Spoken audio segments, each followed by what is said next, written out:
Hola, ¿qué tal, estimados alumnos de Fundamentos? ¿Cómo están ustedes?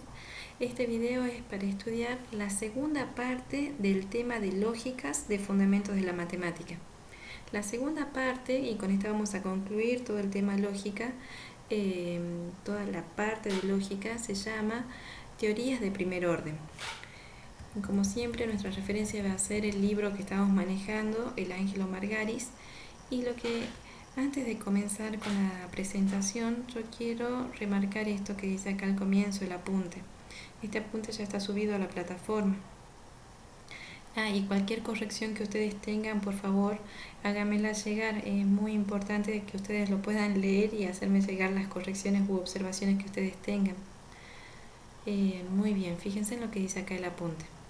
El cálculo de predicados va a significar de ahora en adelante cálculo de predicados con igualdad. O sea, de ahora en adelante, cada vez que digamos cálculo de predicados, nos referimos al cálculo de predicados con igualdad. Y además, este símbolo de deducción indica una deducción desde el cálculo de predicados. ¿Sí? Cada vez que nosotros hagamos referencias a axiomas lógicos, lo vamos a referir a los axiomas del cálculo de predicados.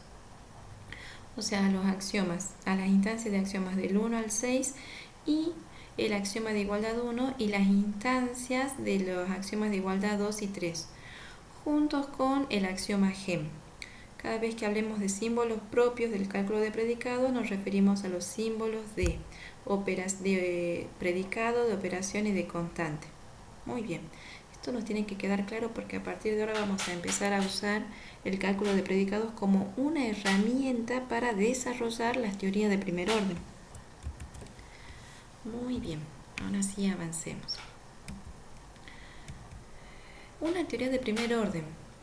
T se define por un conjunto P que contiene el símbolo de predicados igual, el primer símbolo de predicado de dos lugares igual y un conjunto X de proposiciones. Ustedes recuerden que la sección anterior nosotros la concluimos desarrollando la igualdad dentro del cálculo de predicados. Bueno, el conjunto P de la teoría de primer orden tiene que contener la igualdad así como nosotros la hemos definido, y un conjunto X de proposiciones, donde P es el llamado conjunto de símbolos propios de T y X es el llamado conjunto de axiomas propios de T. Ahora, lo que tengo que remarcar acá es que X es un conjunto formado por proposiciones. Entonces tenemos que tener en claro la diferencia entre proposición y fórmula. La proposición es toda fórmula cerrada. ¿Sí? Recuerden, repasen ese concepto. No cualquier fórmula es proposición. Ahora, las fórmulas de T son todas construibles desde P, desde el conjunto P. Es decir, P es una fórmula de T si y solo si todo símbolo propio que ocurre en P está en el conjunto P, donde P es el conjunto de símbolos propios de T. Ya nos va a quedar claro con los ejemplos que vamos a ver. X puede ser cualquier conjunto de proposiciones de T. Ahora, ¿cómo definimos deducción en T? Bueno, necesitamos un conjunto finito de fórmulas de T, por eso acá dijimos que es una fórmula en T, y Q una fórmula de T. Entonces, una deducción en T de Q desde delta, o sea, acá estamos diciendo Q se deduce desde delta en la teoría T, significa que existe una sucesión S1-Sn de fórmulas de T, tal que la última fórmula es Q, y para cada i desde 1 hasta n sucede que o bien ese i es un axioma lógico, o bien es un axioma propio de la teoría, o está en delta, o se infiere por modus ponens a pasos anteriores. Ahora, fíjense en que esta definición de deducción es muy parecida a la anterior, a la que nosotros dábamos de deducción en el cálculo de predicados, solo que aquí se agrega una posibilidad para los S sub i, y es que S sub i puede ser ahora un axioma propio de la teoría. ¿Sí? Esa es la posibilidad que se agrega.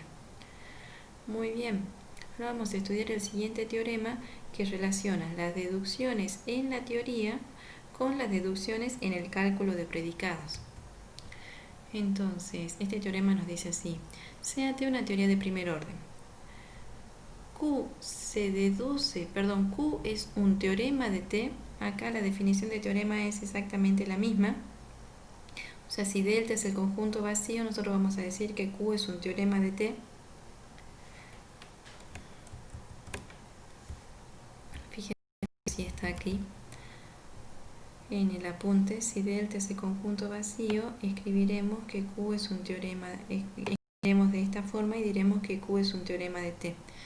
Y acá hay una pequeña observación que es importante que ustedes la lean para comprender bien la diferencia entre deducción en el cálculo de predicados y deducción acá en la teoría. Yo siempre lo que les digo es que si nosotros en estas presentaciones no desarrollamos todo lo que está en la teoría ni en el libro, hacemos un resumen de eso. Por eso es importante que ustedes puedan comprender lo que acá estamos desarrollando, pero siempre de la mano del apunte teórico y sobre todo del libro. Muy bien. Sea T una teoría de primer orden.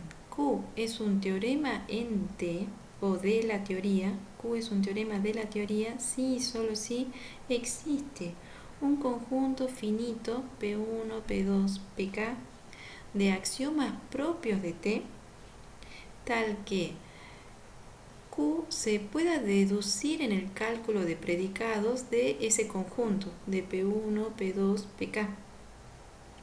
Y cada paso de la deducción es una fórmula de T. Muy bien. Por un lado, ustedes fíjense en que acá nosotros tenemos un sí y solo sí, o sea que tenemos que demostrar la ida y la vuelta. Yo voy a dar una idea y vamos a formalizarla luego de cómo demostrar la ida. La vuelta va a quedar como tarea para ustedes. Entonces, idea para la ida. Fíjense en que para la ida nosotros tenemos como hipótesis que Q es un teorema de T. Esto es lo que tenemos. ¿Eso qué quiere decir? Que existe una sucesión de pasos, S1, S2, Sn, donde como Q es un teorema de la teoría, ¿qué paso es el de estas posibilidades que están acá en la definición? ¿Cuál es la que no se va a cumplir? Y la que no se va a cumplir es esta, ¿no? Que S sub i está en delta, porque delta es el conjunto vacío. Entonces yo voy a, como les digo, esta es una idea de la demostración. Se van a cumplir las otras posibilidades, que es axioma lógico, axioma propio, que se infiere por modus ponens a pasos anteriores. Pero no que S sub i está en delta, porque en este caso, por hipótesis, delta es el conjunto vacío. Entonces supongamos que S1 sea axioma propio. Supongamos que S2 sea axioma lógico. Esta es una suposición. Supongamos que S3 sea otro axioma propio. Y así, en esta sucesión, que en el último paso, que es Q, yo lo haya inferido por modus ponens a pasos anteriores. Yo enfatizo que esta es una idea, no es que así tenga que ser. Estamos suponiendo para poder concretar luego la demostración. Ahora, nosotros tenemos, por hipótesis, nosotros tenemos esta deducción en la mano. Ahora, ¿qué es lo que quiero demostrar? Queremos demostrar que Q se puede deducir desde P1, P2, Pk, donde estos son axiomas propios de la teoría. ¿Cómo se consigue eso? Y se puede deducir en el cálculo de predicado, fíjense. Entonces, ¿cómo transformo una deducción en la teoría de primer orden en una deducción dentro del cálculo de predicados? ¿Cómo se logra eso? Bueno, la idea es la siguiente. Cada paso que haya sido etiquetado como axioma propio, lo vamos a reetiquetar y le vamos a poner hipótesis. Eso es todo, porque fíjense, esta fórmula S1 ahora es un axioma propio en la teoría, pero antes en el cálculo de predicado es una fórmula cualquiera. Entonces lo que vamos a hacer es a esa fórmula cualquiera llamarla hipótesis. Y le voy a cambiar el nombre. No se cambia la fórmula va a seguir siendo la misma, sino que le voy a cambiar el nombre para darle este nombre, el P1, para que tenga sentido la tesis del teorema, ¿sí? Entonces, aquellos pasos que son axiomas propios los voy a reetiquetar como hipótesis. Entonces, el primer paso es un axioma propio. Bien, lo reetiqueto como hipótesis. Y simplemente le cambio el nombre. No cambio la fórmula, le cambio el nombre. Entonces, en vez de llamarlo S1, lo voy a llamar P sub 1. Sigo buscando. El paso 3 es un axioma propio. Bueno, le voy a cambiar el nombre, lo voy a etiquetar, lo voy a reetiquetar y le voy a poner hipótesis. Y de nuevo no cambia la fórmula de S3, pero sí va a cambiar su nombre, lo voy a llamar P sub 2. Y así con todos los pasos que sean axiomas propios, lo voy a reetiquetar como hipótesis y le voy a cambiar el nombre a la fórmula, no voy a cambiar la fórmula. Entonces, ¿qué voy a obtener? Fíjense, voy a tener una sucesión de pasos donde cada uno de los pasos o es hipótesis, o es axioma lógico, o se infiere por modus ponens a pasos anteriores. ¿Pero eso qué quiere decir? Bueno, que Q se deduce en el cálculo, eso es la definición de deducción en el cálculo de predicados. Pero deducción ¿desde dónde?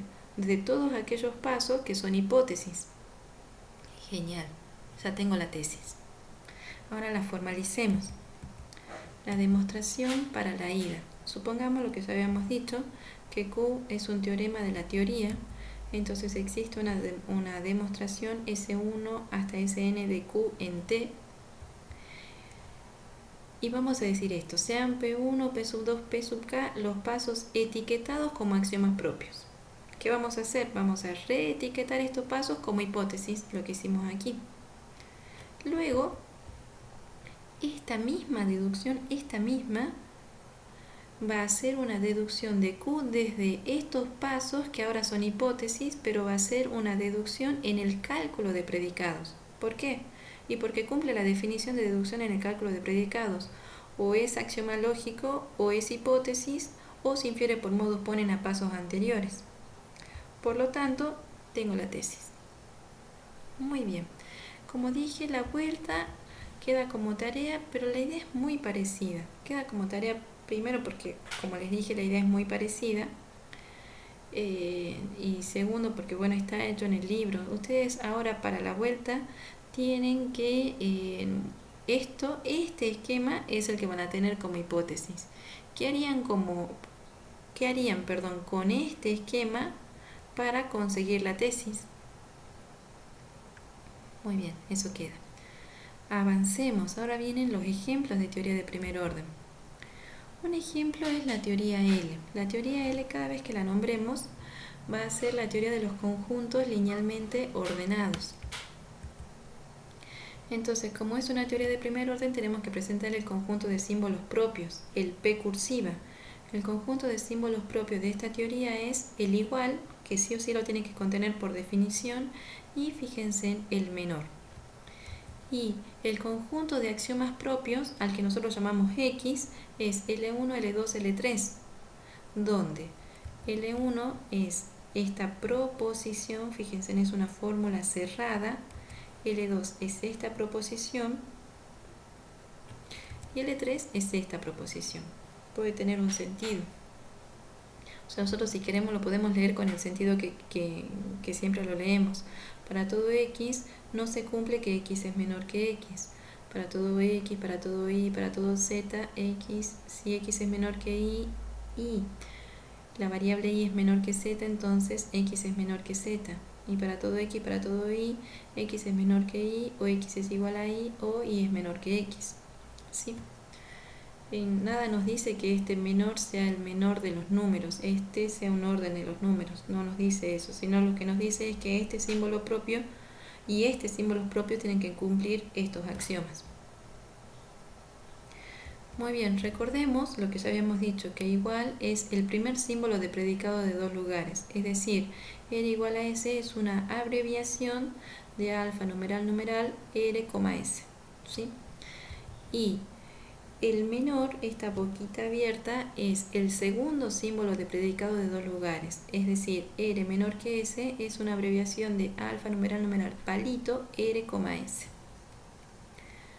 Muy bien. Entonces, P es una fórmula de L, esto va a suceder siempre, lo digo acá, pero esto va a suceder siempre. P es una fórmula de la teoría sí y solo sí. Todo símbolo propio que ocurre en P está en este conjunto. Todo símbolo propio que ocurre en P tiene que ser uno de estos dos. Estas son fórmulas de la teoría. Los símbolos propios que ocurren son estos dos, justamente. Muy bien, ahora, los axiomas de igualdad. Ustedes recuerden que las teorías de primer orden asumen el cálculo de predicados. Entonces, todas las instancias de axioma de la 1 hasta la 6, el axioma GEM y los axiomas de igualdad, el axioma de igualdad 1 y las instancias de axioma E2 y E3 se cumplen para la teoría L. Nosotros acá siempre remarcamos los axiomas de igualdad. El axioma de igualdad de 1 siempre se va a cumplir. Ahora, si ustedes recuerdan, el axioma de igualdad 2 se cumple para los símbolos de predicados y el axioma de igualdad 3 se cumple o utiliza símbolos de operación. Si nosotros observamos, esta teoría de primer orden solo tiene símbolos de predicados, no tiene símbolos de operación. Por lo tanto, no hay un axioma de igualdad 3 para esta teoría. ¿Sí? Sin embargo, sí hay axioma de igualdad 2. Hay un axioma de igualdad 2 para este símbolo de predicados, para el símbolo de predicados igual, y hay un axioma de igualdad 2 para este símbolo de predicados, para el símbolo de predicados menor. Entonces, el axioma de igualdad 2 para el igual es este. Para todo x1, para todo x2, para todo y1, para todo y2, esto sigue como estaba, así tal cual está expresado acá en el axioma. En la instancia de axioma, si x1 es igual a y1 y x2 es igual a y2, punto, flechita, punto. Y acá es donde se particulariza para el símbolo de predicados. Acá decía, el esquema de axioma decía G aplicado a x1, x2, xn. Doble flechita G aplicado a y1, y2 y n. Bueno, pero en este caso G es el igual. Entonces el igual aplicado a x1, x2 va a ser x1 igual a x2. Doble flechita y 1 igual a y2. Análogo, fíjense, es para el axioma de igualdad 2, pero para el símbolo menor. Es exactamente igual, punto, flechita, punto, solamente que ahora aplico el símbolo de operación menor a x1, x2. Doble flechita, el símbolo de operación menor a y1, y2. Muy bien. Bueno, este es un ejemplo de una teoría de primer orden. Bien, vamos a avanzar. Yo iba a decir más, pero no, avancemos nomás. Vamos a otro ejemplo. La teoría G de grupos abelianos. Entonces, el conjunto de símbolos propios de esta teoría es el igual, que sí o sí tiene que estar, más y el 0. El conjunto de axiomas propios de AG es AG1, AG2, AG3, AG4, donde AG1 es para todo X, para todo Y, para todo Z, X más Y más Z igual a X más Y más Z, la conocida propiedad asociativa. El AG2 para todo X, X más 0 es igual a X. El AG3 para todo X existe un Y tal que X más Y es igual a 0. Y el AG4, como estamos en grupos abelianos, para todo X, para todo Y, X más Y es igual a Y más X. Ustedes saben perfectamente los nombres de estas propiedades o de estos axiomas, por eso es que no los digo. Muy bien, ahora presentemos los símbolos. Más, este que está acá, es el primer símbolo de operación de dos lugares. Es decir, R más S es una abreviación de beta numeral, paréntesis, R, S, paréntesis. ¿Sí? ¿Y quién es el 0? Bueno, 0 es una abreviación del primer símbolo de constante gamma. ¿Sí? Los axiomas de igualdad para AG son: el primer axioma de igualdad siempre está. Ahora fíjense, nosotros tenemos un símbolo de operación, el igual, un símbolo de predicados, el igual. Entonces es el axioma de igualdad 2 para este símbolo de predicados. Muy bien, ya lo habíamos dicho aquí, así que no lo vamos a repetir. Pero ahora tenemos también un símbolo de operación, el más. Bien, entonces tenemos una instancia del axioma de igualdad 3 para ese símbolo de operación, para el más. Y fíjense, es para todo x1, para todo x2, para todo y1, para todo y2. Si x1 es igual a y1 y x2 es igual a y2, entonces, si ustedes recuerdan, el esquema de axioma E3 de igualdad 3 nos decía f aplicado a x1, x2, xn igual a f aplicado a y1, y2 y n. pero ahora el f es el más, entonces sería más aplicado a x1, x2, que es lo que tenemos acá, igual a más aplicado a y1 y 2, eso es lo que tenemos aquí. Muy bien. Estas son las teorías de primer orden, los ejemplos de la teoría de primer orden. Y ahora vamos a estudiar la definición de deducción que nosotros aprendimos para el cálculo de predicados. También se aplica para demostrar los teoremas dentro de las teorías de primer orden, ¿sí? Pero antes vamos a repasar, esto es un repaso porque había quedado como tarea para ustedes, ¿qué quiere decir que existe un único U tal que se cumpla P de U? Si ustedes recuerdan, esto quiere decir, esto es lo mismo que esta fórmula que está acá etiquetada con 1. Ahora fíjense en que esta fórmula es una conjunción de dos fórmulas. O sea, existe un único U tal que P de U, quiere decir que existe un U que satisfaga P de U y además para todo U, para todo B, si se cumple P de U y se cumple P de B, entonces U es igual a B. ¿Cómo abreviamos toda esta fórmula que es una conjunción de dos fórmulas? La abreviamos así. Muy bien. Entonces, cada vez que nosotros digamos existe un U tal que P de U, tenemos que pensar que tenemos que construir toda esta fórmula que está acá etiquetada con 1. Pero construirla toda esta es construirla en dos partes. Primero se construye el existe U tal que P de U y luego se construye esta parte. Y luego por SC tenemos las dos, ¿sí? Ahora vamos a ver un ejemplo, por eso es que la estoy repasando. Muy bien, mostraremos cómo las técnicas de deducción del cálculo de predicados recorren las teorías de primer orden. Lo haremos demostrando un teorema de la teoría de grupos abelianos, entonces vamos a recordar sus axiomas, porque lo vamos a usar. Entonces, el teorema nos dice esto. En la teoría de grupos abelianos, esta fórmula es un teorema y esta fórmula nos dice, existe un único y tal que para todo x, x más y es igual a x. Claro, ustedes fíjense en que el axioma de igualdad no. El axioma 2 de teoría de grupos abelianos nos dice que tengo un neutro. Lo que estamos diciendo acá es que el neutro es único, ¿sí? Nosotros sabemos demostrar la unicidad del neutro, lo sé demostrar muy bien, así como nos enseñaron en estructuras algebraicas. Pero resulta que también se puede hacer la demostración de que el neutro es único siguiendo el esquema de demostración que nosotros, las técnicas, de demostración que nosotros aprendimos al desarrollar el cálculo de predicados, es decir, como una sucesión de pasos, ¿sí? Entonces, a ver, ¿cómo haríamos para demostrar que existe un único y tal que se cumpla esto? Primero, hagamos una analogía. Existe un único U tal que P de U. Entonces, la variable U es ahora la variable I y P de U, fíjense en P de U, viene siendo para todo X, X más Y igual a X. O sea, este es el P de I. ¿Y por qué enfatizo esta idea? Porque tengo que aplicar esta definición para concluir esto, ¿sí? Para concluir toda esta fórmula, que toda esta fórmula es un teorema, tengo que construir toda esta fórmula que está acá etiquetada en 1. Bueno, pero entonces por eso es importante distinguir la variable U, que en este caso es I, y distinguir la fórmula P de U, que en este caso es P de I, y es para todo X, X más Y igual a X. Muy bien, vamos con la demo. Primero, el axioma de igualdad 2 me dice que para todo X, el axioma de grupos abelianos 2 me dice que para todo X, X más 0 es igual a X. ¿Qué vamos a hacer? Aplicamos la regla existe al paso anterior.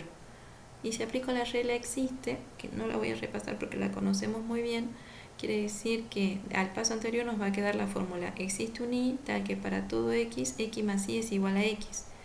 ¿Qué obtenemos al aplicar la fórmula existe? Fíjense, de la definición dada en 1, acabo de construir la primera parte de esa fórmula. Acabo de construir el existe un U tal que P de U, ¿sí? Esto ya está construido. Ahora, ¿qué es lo que sigue? Vamos a construir toda esta fórmula, ¿sí? Fíjense en que, ¿cuál es la idea de construir toda esta fórmula? Primero vamos a asumir el antecedente como hipótesis, vamos a llegar a demostrar el consecuente, vamos a descargar la hipótesis por teorema de la deducción, como siempre, y por último vamos a clausurar aplicando la regla GEM.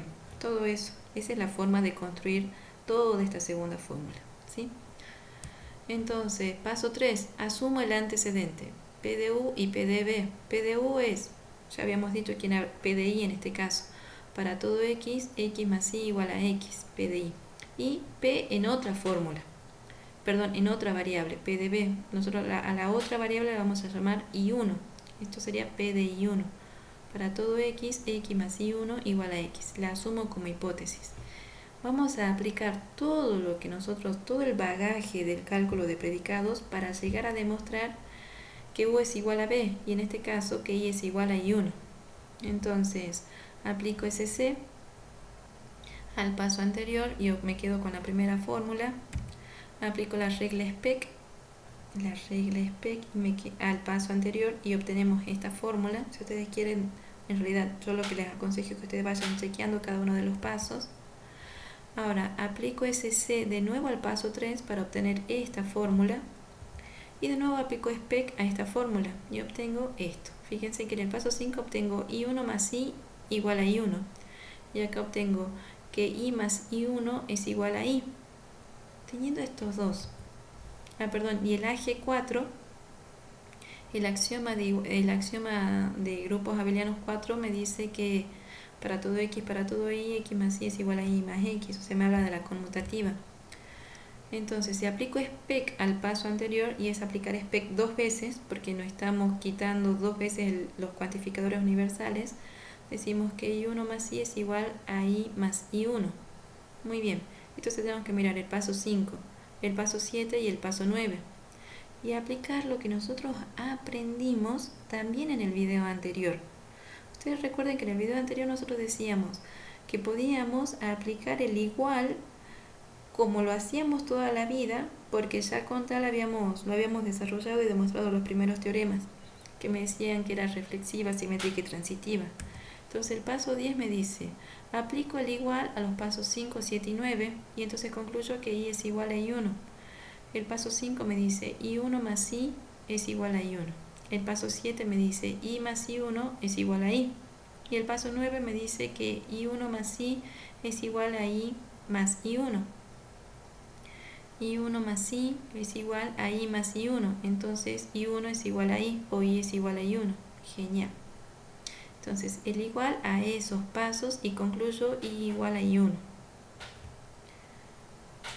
Voy a seguir, ¿no? Pero yo lo que quiero acá es enfatizar que estamos aplicando a esta altura todo lo que desarrollamos respecto de la igualdad, ¿sí?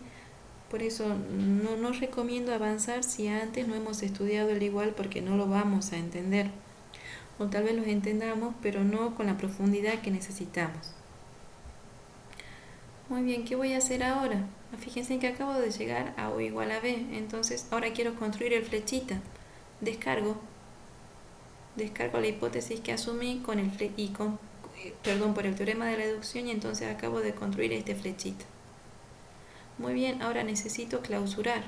Bueno, pero se puede clausurar sin ningún problema, porque al descargar, fíjense que al descargar el conjunto de hipótesis es el vacío.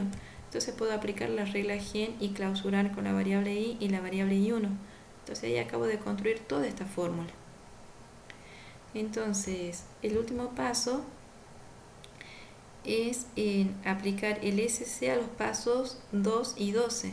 El paso 2 era la primera parte de la fórmula y el paso 12 era toda esta segunda parte.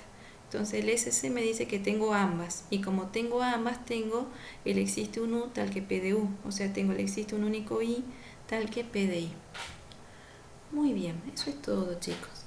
Yo lo que enfatizo es, antes de avanzar con estos temas, nosotros tenemos que tener claros los temas anteriores. No implica que no los tengamos que repasar. Yo necesariamente voy a repasar porque no me voy a acordar de todo.